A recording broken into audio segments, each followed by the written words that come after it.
coming into the dorsal of a single pair of spinal nerves. No plexi, just one single nerve. Then the myotome, follows pretty much the same pattern, but it's from the ventral motor that innervates the motors underlying that same pattern. Making sense?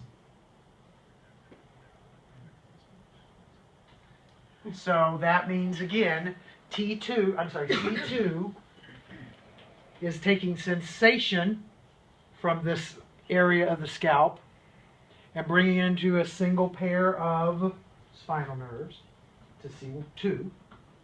And those same areas, the muscles underlying, is innervated by a single pair coming from motor C1 roots.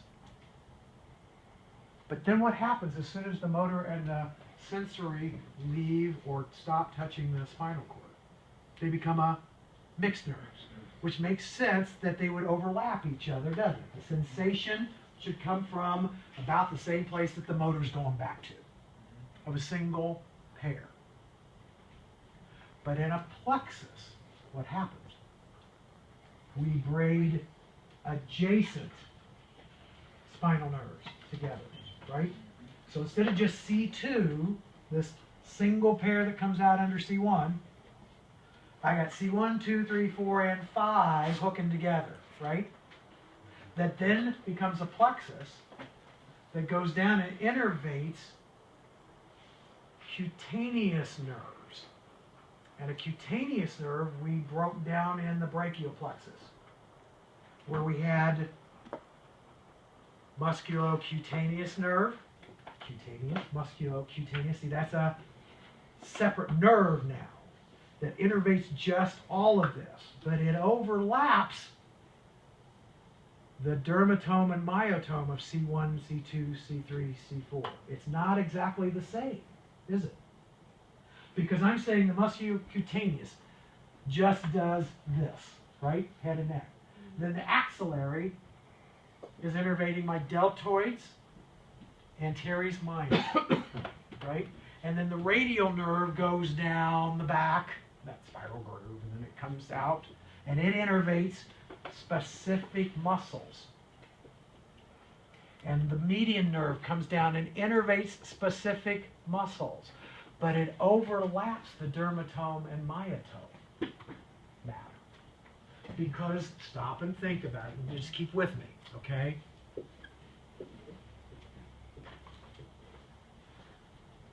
C1, C5, okay? And I got nerves that come out of here.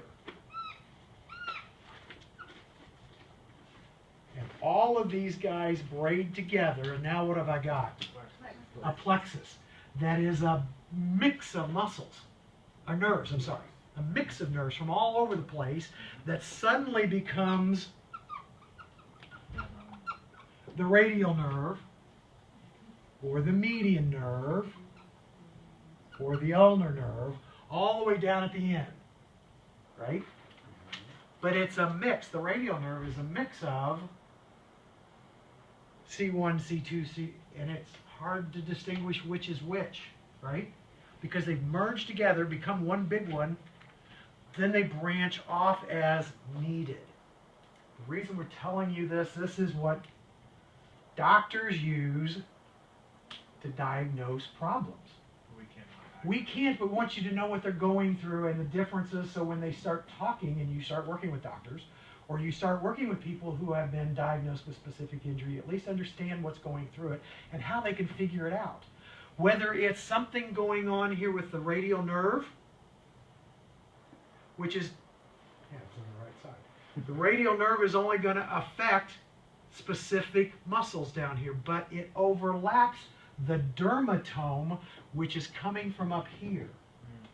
So depending on where the problem is, they can decide, is it a problem up here at the spinal cord, because it's the myotome and it's following that dermatome or myotome pattern, which is different than what if you overlaid what we talked about in the brachial plexus It's different. It innervates different things than what the dermatome or myotome does. Does that make sense? Dermatome or myotome is one single pair of nerves, yeah, or one nerve in that part because it's the right or the left. Whereas cutaneous nerves, nerves that have names, those are a combination of multiple nerves up here that then come down. And so by them taking needles and touching different areas, they can figure out whether it's a dermatome or myotomal pattern, which where would the problem be then? Either on the skin or on the muscle. It'd probably, if it's a dermatome or myotome, would be all the way up at the origin, because it's one single pair before it blends in. Whereas it's the other way around. If my problem was extending down here, it's the cutaneous nerve that's probably the problem. And so they would start looking for the issue down here rather than up here. Which would be up here? Dermatomes and myotomes or cutaneous nerves? Dermatomes and myotomes, because now we're looking at just one pair. But when I get down to here, is the radial nerve one pair? No, it's a combination of multiples. So do you see we've got overlapping regions so that they can start to narrow down. Is my problem down here in the radial nerve? Or is my problem up here at the beginning of the nerve? Does that make sense? That's what we want you to know. First of all, there's a dermatome and a myotome map. Dermatome is of a single pair of spinal nerves, not a braiding together of plexi. A cutaneous nerve is from the plexi. It's taking all of these nerves and it's making these out of a combination of nerves. So, Whereas my myotome from C1 goes to just one spot.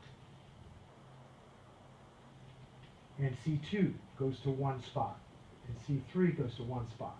Whereas the median can be a branch of C1, 2, 3, all the way down, that then we call the median nerve. And the two patterns overlap. And so when it narrows down to one thing, they say there's the problem area. They're checking two maps, actually three, derma, myo, and cutaneous. Go ahead, you started to ask a question. I'm not seeing how you got a pair of nerves that come out of C1. Right. And the And myotome, if they link together, look at C2, because it's the easiest one to look at the book. Where does C2 go to in the myotome and dermatome? Back of the skull, right? correct. And that's the only place C2 goes to. That's the only place C2 goes to, sensory and motor. But C2 combines with C1 and makes up. So where does it split off? Where does it become just a single nerve and jump into, mix into the rest of the nerves? Look at page for the plexuses. That's what we were looking at on the plexuses. Turn back to brachial plexus.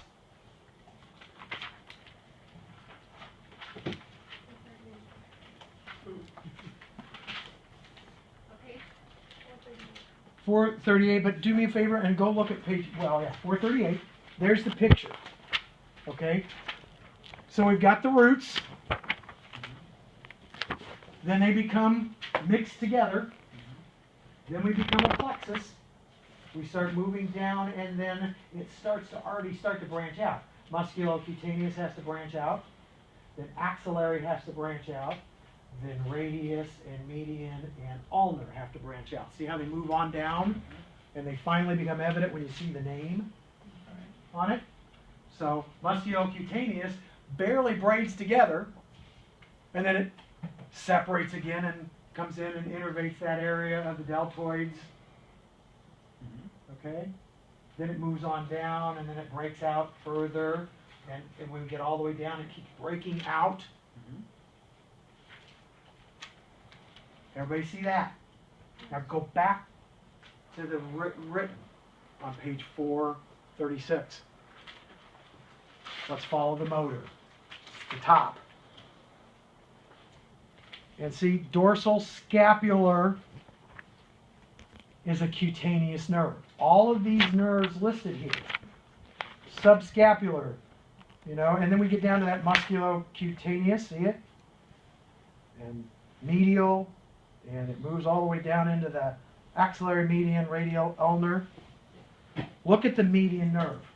See it down here where it says mixed median nerve. Where does the median nerve come from?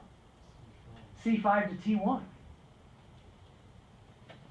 See that? No, I'm sorry. Back here. Right here. We're over in this chart. And see if we move down to where it says mixed and 4 of the 5 on page 436.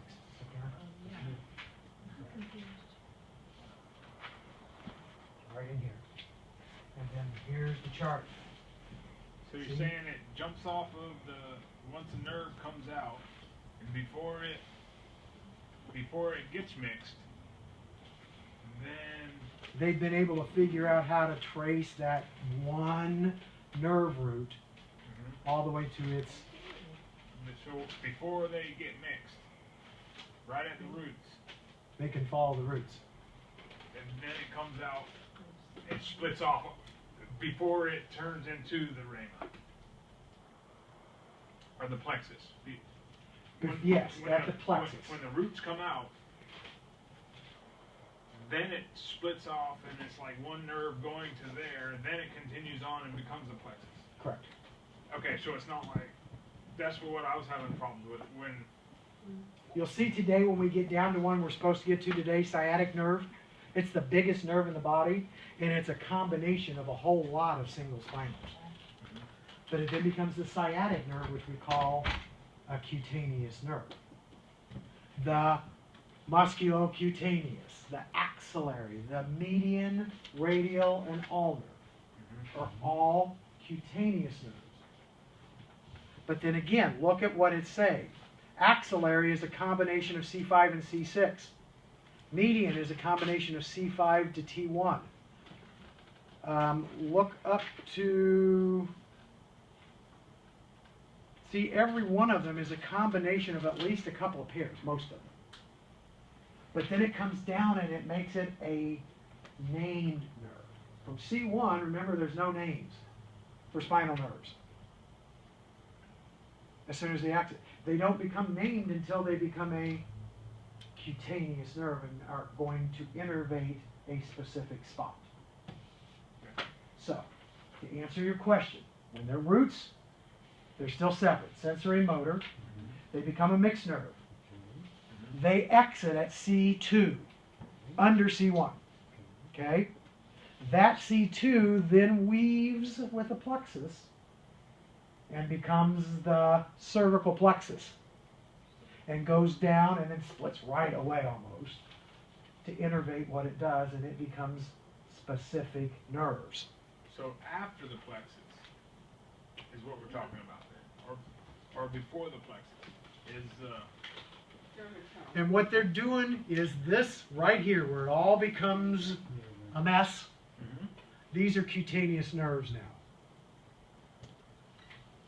And that's after the plexi. If there is a plexus. If not, it's T1, T2, still going to here. Okay? Those are easier to follow because they're all separate. But when I get down to moving my head and neck, it can be a multiple spinal nerve segments. So right here,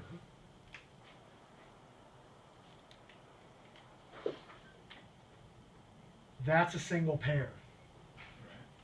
So this would either be a myotome or a dermatome. But as soon as this mixes with this, which mixes with this, now it's a plexus, moves on down, and then it divides into cutaneous nerves, including all of these, and now it's more specific. This is a lot more specific